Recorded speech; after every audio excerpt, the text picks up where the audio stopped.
أعوذ بالله من الشيطان الرجيم.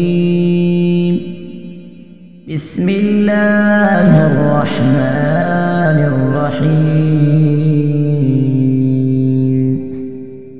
يا أيها المزمل قم الليل إلا قليلا نصفه أو انقص منه قليلا أو زد عليه ورتل القرآن ترتيلا إنا سنلقي عليك قولا ثقيلا إن ناشئة الليل هي أشد وطئا وأقوم قيلا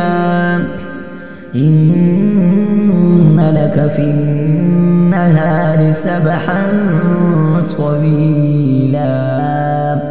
واذكر اسم ربك وتبتل إليه تبتيلا رب المشرق والمغرب لا إله إلا هو فاتخذه وكيلا واصبر على ما يقولون واهجرهم هجرا جميلا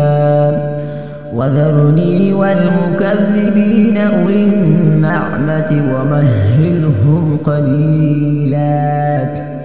إن لدينا أنكالا وجحيما وطعاما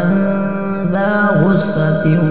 وعذابا أليما يوم ترجف الأرض والجبال وكانت الجبال كثيبا مهيلا إنا أرسلنا إليكم رسولا شاهدا عليكم كما أرسلنا إلى فرعون رسولا فعصى فرعون الرسول فأخذناه أخذا وبيلا فكيف تتقون إن كفرتم يوما يجعل الولدان شيبا السماء منفطر به كان وعده مفعولا إن هذه تذكرة فمن شاء اتخذ إلى ربه سبيلا صدق الله العظيم.